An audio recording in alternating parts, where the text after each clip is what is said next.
Hey guys, how's it going? Hope you guys are doing great. So this video is about my journey. Well, every video on my channel is about my journey. But before I started my channel to kind of document and review gear and this and that, I had a main end game system that I sold. And you might be asking, well, if it was your end game system, then why did you sell it? Were you not satisfied with it? And the answer is no, I was very, very satisfied with it.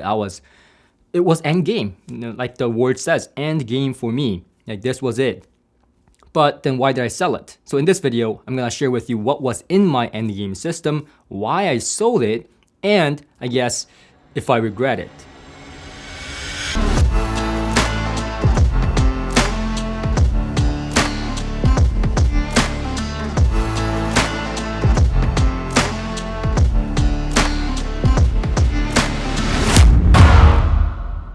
So what was my main speakers? What was my end game speakers? Well, it might surprise you or it may not, but it was the JBL L300 loudspeakers. Now this is not a modern loudspeaker, and you might be surprised as someone who reviews a lot of modern loudspeakers on my channel. You might be surprised that I took the JBL L300 as my end game speaker at the time. And it's even more surprising, it may come across more surprising because I actually worked at a high-end retail store at the time I purchased the JBL L300, where if you know, they sold thousands and thousands worth of speakers that were very, very high-end. We're talking about 20,000 being like mid-level kind of speaker in that store. So we're talking about Wilson Audios, Focals, Sonos Fabers, etc., McIntosh stuff. So we're talking about very high-end stuff, right? Expensive stuff. So having heard and experienced all this type of stuff, why would I have taken a vintage, a JBL L300 as my main speakers? Well, was it the look? Well, I'll tell you right now, nope. I actually hated the look of the JBL L300 in the beginning. I actually thought it was a very ugly looking speaker with the lens, and it didn't click with me in terms of the looks. Let's say that. I like a more slim, more elegant, kind of like these two right here, right? More like living condition kind of speakers. This was definitely not a living condition type of loudspeaker. This was a big, chunky monster that weighed, I don't know, like 100 pounds easily, right? Easily. They were very heavy. So I will tell you exactly why I took this speaker as my endgame system. I couldn't afford the Wilson Audio speakers at the time. And if you know, if you've been following along my journey, then you know that the Wilson Audio Sabrina, the Sasha DWs and the Sasha before it, that's kind of like the speaker zone that I was like really wanting in my personal system. Right? We can go up and up in price and get really big loudspeakers, but that's not probable for my space. So I wanted something that would fit nicely into my space, that would be big enough to recreate a lot of good dynamics, and something that wasn't gonna break my bank. And at the time, now it's a lot different, but at the time, the JBL L300 was a classic, and still is, a classic loudspeaker that could be had for around 4,000 Canadian dollars. So I took my time and I was being patient to get this speaker, and I waited a few months, and luck would have it, I found the perfect pair that was flawless, right? Original drivers, original everything, and it was a speaker to behold. Because when I put it in my room, I'll tell you right now, I didn't have high expectations. I was like, this is not going to be, Wilson Audio speakers, and it wasn't. But it had dynamics for days. It had tremendous bass punch dynamics that would shake the skull, shake my skull foundation. It was unbelievable how dynamic this speaker sounded. Now, was it a neutral, perfect, speaker that gave you, faithful reproduction of the music? No, hell no. But it had dynamics. It was a fun sounding loudspeaker that sounded warm, but at the same time was airy. You see, up to this point in time, I was still on the fence about loudspeakers that had too much treble information. I was all about having almost no treble information because I liked a warm sound characteristic. But hearing the Wilson Audio speakers, I thought, yeah, the high frequency is just on the borderline of being bright. On some tracks, it's not tolerable. So I wanted something that was like Wilson Audio at the time. My taste has changed, and we'll talk about that. But at the time, I was like, I want something like a Wilson Audio speaker, but a little bit more warmer. And that's kind of what the JBL L300 was. But it was more dynamic. The sound was more fun to, try different music. And the high frequency was not rolled off. It was not bright, but it was airy. It was spacious. And that was when I realized, well, I actually don't hate high frequencies. I actually like them when it's refined, when it's smooth, when it's airy, right? Now, the JBL L300 wasn't the most refined high frequency now that I think about it, but at the time, I was like really, really happy with the high frequency detail, the presentation, the airy presentation. It was amazing. I sat back and listened for hours after work and just fell asleep. And that's what I liked about it. A lot of the speakers I tried beforehand, now up to this point, I've owned and tried maybe 60, 70 pairs of speakers, maybe 80, right? And a lot of them were vintage, used secondhand, So I had an experience with a lot of these speakers that I thought was great, but at the same time, I couldn't fall asleep listening to them because at times they were just kind of drawing attention to themselves, right? Like when you hear a stereo system and they're like, listen to me, detail, you can't fall asleep to that. But the JBL L300, while it was a dynamic, exciting speaker that I wanted to engage and listen to and not fall asleep, if I wanted to fall asleep and put on some jazz, put on some tunes that would, make me fall asleep, I could do that. And I literally, when I used to work, I literally would sit down and fall asleep after work every single day. I slept on my listening chair more than my bed, and that's a fact. So I listened when I was sleeping, and I would wake up to music playing because I put it on a loop.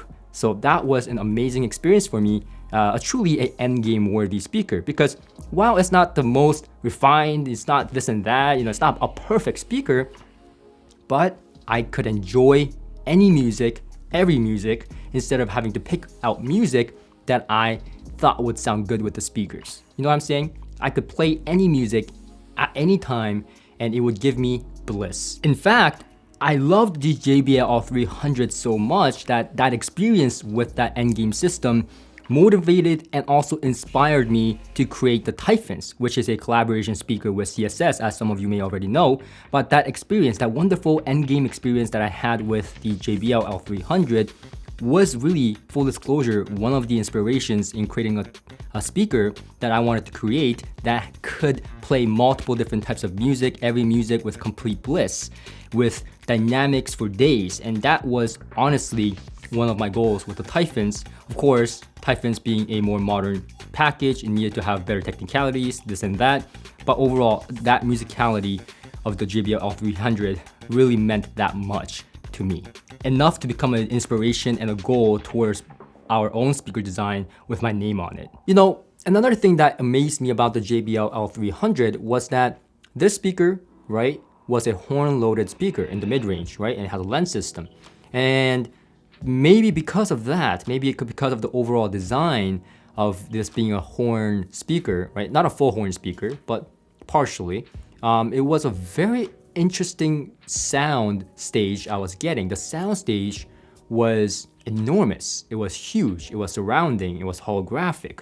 But the imaging wasn't perfect, and that was okay. At the time, I didn't care for imaging as much. Now I care a lot more. But at the time, the imaging was good enough. More than anything, the overall music flowing in the air, spaciousness, and this is the first time where I heard like information that was coming from behind me, above me, behind me. It was just mesmerizing. It was the first time where I took this hobby and then thought to myself, this is something that I want to do for the rest of my life. And here I am today. But I was mesmerized. Just absolute bliss. I still think back to that day. It's like trying something new for the first time, something great like sushi or vacation, travel somewhere for the first time. It is an unforgettable experience. And yes, it's not a first speaker, but it was my first endgame speaker where I was truly satisfied with the sound I was getting. Of course, any great speaker has to be paired up with the right gear or it falls flat. So I was on a big journey here, and I truly regret not documenting all the things that happened in between, but I'll give you some summary here. So I tried a lot of different amplifiers with the JBL L300. I mean, a lot. I'm talking like 30, 40 different amplifiers, switching, getting 2 or 3 amplifiers a week, right, easily to try out on the JBL L300. And some just didn't work, so I sold it right away. Some I kept for a while and tried it out, and then decided to get something else because I wasn't fully satisfied. But in the end, I had 3 different amplifiers that I actually really loved. And there was 3 because all 3 of these amplifiers did something different with the JBL L300 that I really couldn't pick one or the other. So I'll go with the first one. The first one was the McIntosh MC60. This is actually the first amplifier where I was in complete bliss with the JBL L300. It was spacious, everything I described, dynamic, the tube magic in the mid-range. The vocals were so holographic. It didn't sound like it was coming from these gigantic speakers. It sounded like it was coming from everywhere. Like, it was crazy. I think the best way to describe it is like when you hear a binaural, recording for the first time, you're like, whoa, what is this, right?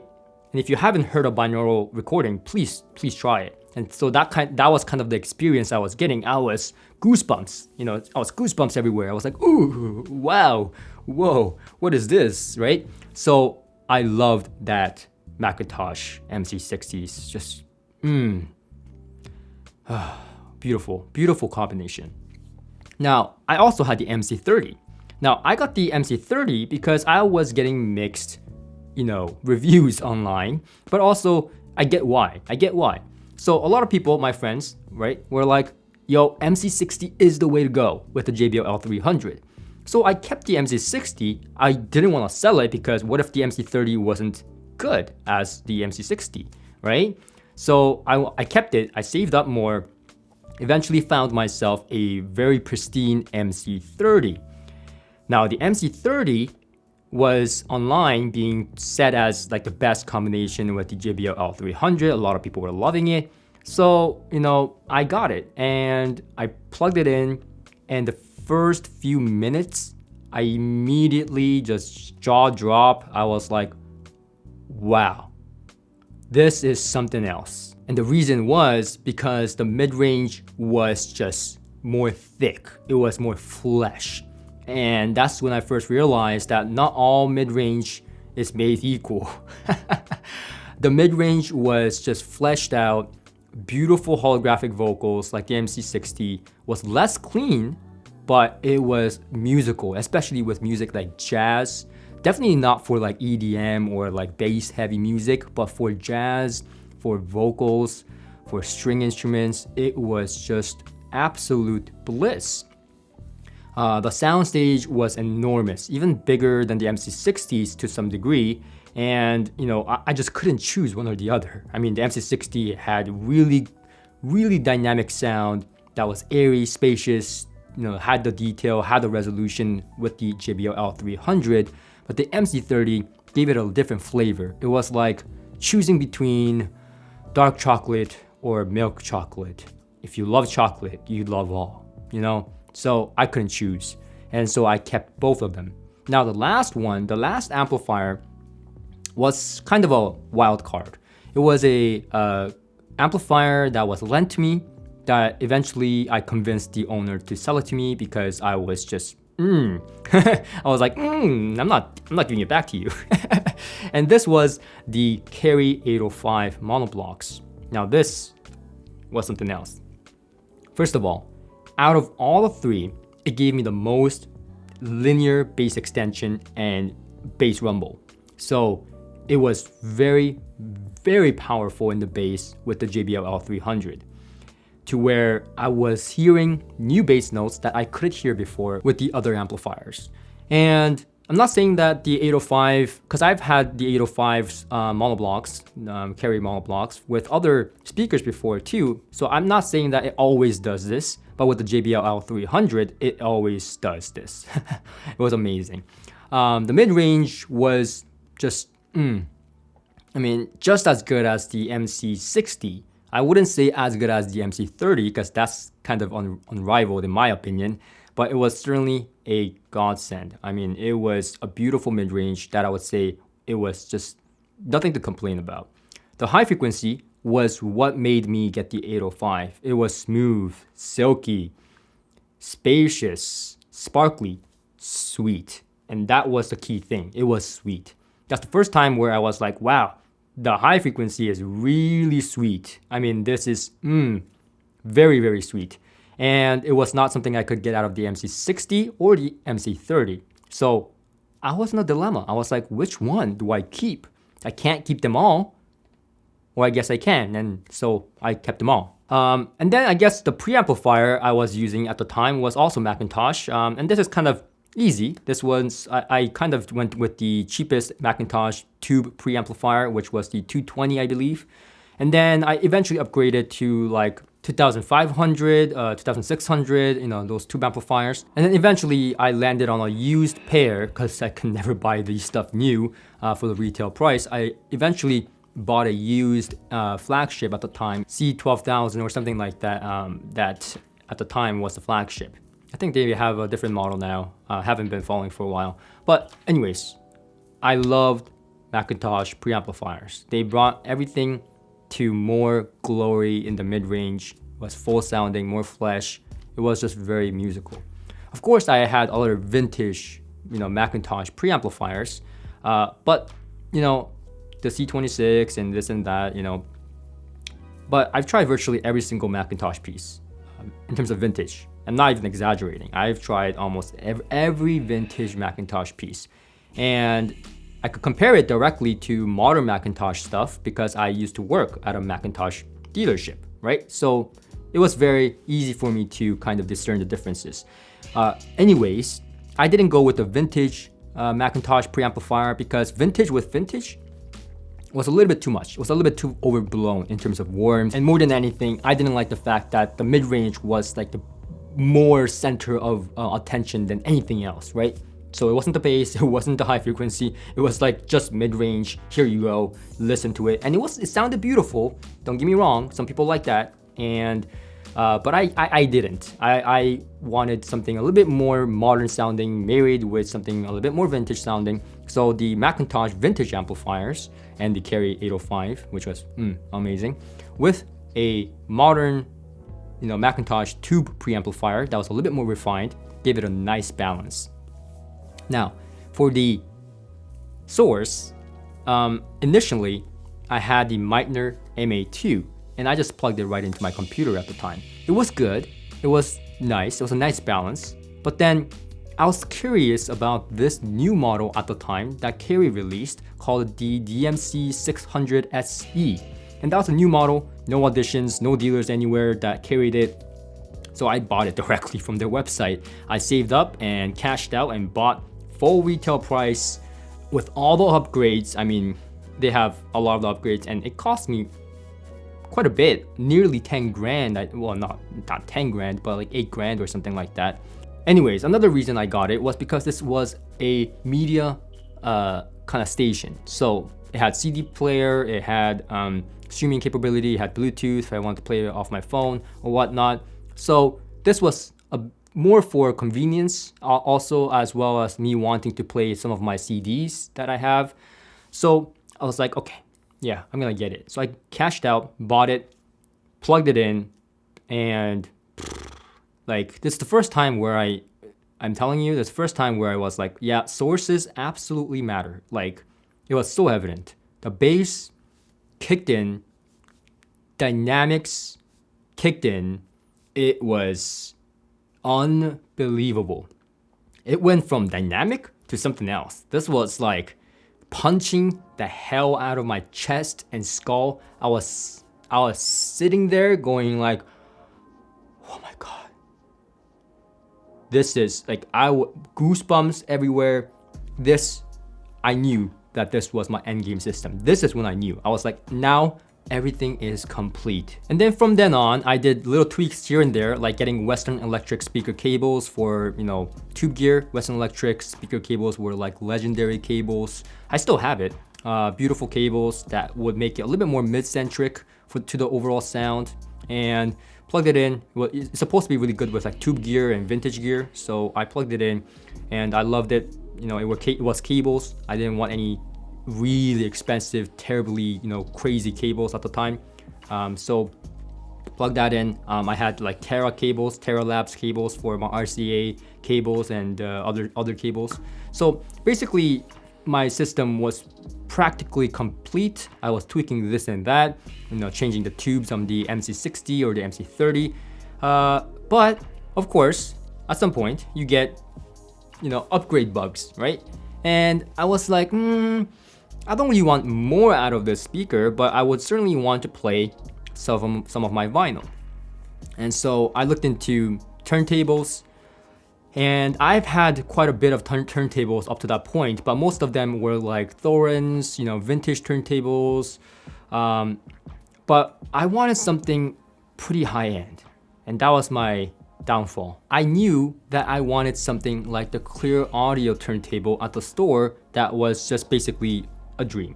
This was the flagship Clear Audio turntable. It was unreachable. I mean, it has a pendulum, right? So that even if there's an earthquake going on, you can listen to music. Even if there's an apocalypse going on and the world is falling apart, you can go out in style because your turntable will still be playing. Even if there's a earthquake that is shattering the world, your turntable will still be playing. And I loved the idea of linear tracking turntables at the time because of this turntable. Because when I played this turntable, when I had the privilege of playing this turntable at the store, it just sounded so quiet.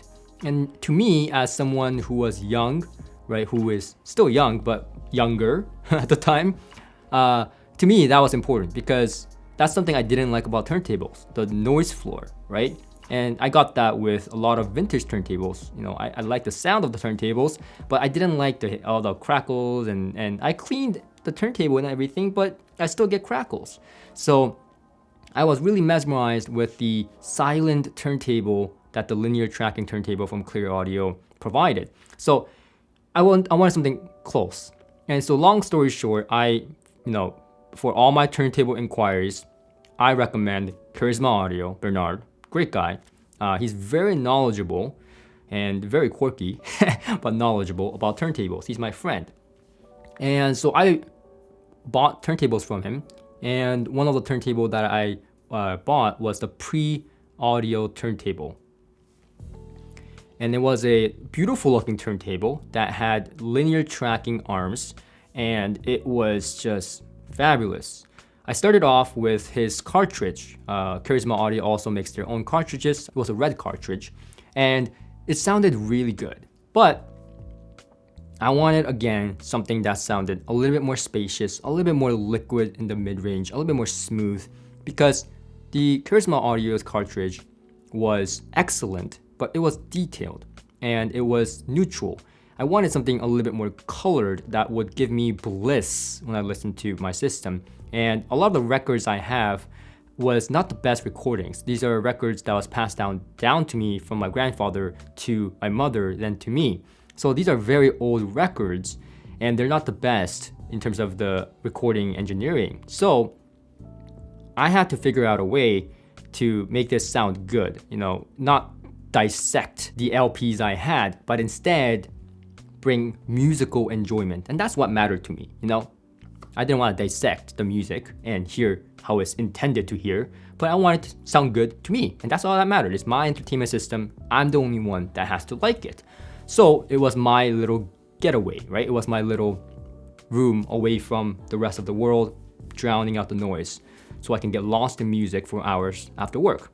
So I got this cartridge.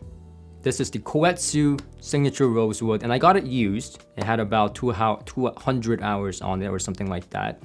And I got it used. It was in very good condition. I got it from, again, Charisma Audio, Bernard. He had one that was used.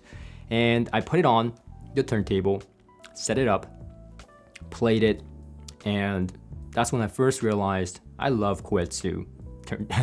I love Koetsu cartridges.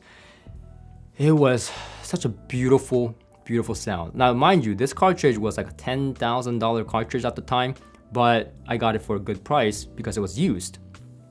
And it just sounded fabulous. It sounded so good that I got a second one for new, at a new price. I got a second one at a new price. And then sold the first one. Instead of getting it re-tipped, I sold it and got some of my money back, and then put more money towards it to the second cartridge, the new one, and put that in. And it gave me musical enjoyment for a very long time. It was a very worth it kind of experience for me, investment for me, because I sat down and no lie, I played music like from after work to like the morning, and then I'll go to work. I didn't sleep. I loved what I was hearing so much that I would be literally lost in music that I couldn't tell time. So I'll be playing music, and then my alarm, right? Because I have alarm so that I have to go to work. And then I would, have the alarm, but then I would actually also be late to work because I was tired and also trying to get ready while playing the next track, because the next track sounded so good. I was like, just one more track. I think I will make it. And then I was eventually late to work a few times, but not the best practice. Don't do that. But anyways, it was just fabulous. It was mesmerizing. So yeah, that was my end game system. Right? I had a few other components here and there, had lots of other side systems, but that was my end game system. So why did I sell it? The answer is not simple. The JBL L300 was an end game system for me, but at the same time, I wanted to increase my taste palette. I loved, as I have always been, I've always loved trying out different speakers, figuring out what they're best at, what they're doing good, how they're different. I liked the idea of trying new things, new systems, new speakers, new amplifiers, this and that. So I took on my review channel more seriously, and I started, actually reviewing speakers, systems, amplifiers, as you know, and the rest is history. Also, there's a financial part of it, which I'll be honest, I needed that money to invest towards getting a camera, setting things up. I mean, you see the lights that you see here, right? And the camera that you're seeing, this is a upgraded camera, but the camera I had at the time and all that kind of stuff, it's not cheap. And starting a YouTube channel starts with some type of investment. Sure, I could have started with my phone, and I did that in the beginning, but I wanted to take it more seriously, so I took on myself to kind of make a decision, a executive, serious decision. And for me, selling my endgame system would mean that I would take this a lot more seriously and will go in the path of trying new things, and that would be my journey. A journey without an end. A journey without the end game attached to it, right? Sure, there are speakers that I would be like, oh yeah, I would be happy with this speaker as an end game speaker, like the Sonos Fabric Electamotor 3, JBL L300, a lot of other speakers that I would be happy with living as an end game speaker. But I love a lot of speakers. I like different speakers that sound different. And you know what? I don't regret it one bit. I don't regret my decision because it has done tremendous thing for me. First of all, it has widened my taste palette. It had broadened my taste palettes to where before, right, that warm, luscious characteristic was my preference, my ultimate preference. But now I appreciate speakers that do things differently. Now, there's a lot of speakers I could live with, but it is not the only speaker that I would live with, if you know what I mean, right? There's a lot of speakers that I would be very happy calling it my endgame speaker, my endgame system. And yeah, I have the knowledge, and I'm not saying this to be egotistical or say I know everything, because I don't, but at least for me, I know my preference well enough now and I know I have heard a lot of speakers and gear to where I can put together something that I'm very satisfied with that I would call it endgame. And I can do that I can come up with like 3 or 4 endgame systems right there and then if I plan it out. But I didn't. I don't want to do that. That was not my goal, because my goal was to continue on my journey, trying new things, widen and broaden my taste palette. Go on this musical journey where you find the beauty and, what each speaker is about, right? What it's good at, what it's doing differently. This way it makes me play new music, play new things, find new music, and bring new excitement at each time.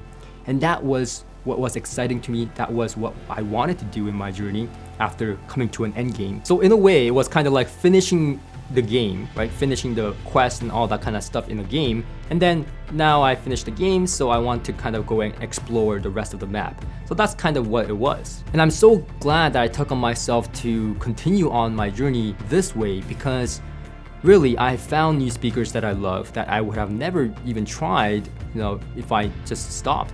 Because I found my end game system, and that's usually where people stop, and that's fine. If you find something that you really like, have the appreciation for, that you think you're gonna keep forever, and you call it your end game, that's good. It's just me. For me, I like trying new things, and to me, an end game just doesn't exist now.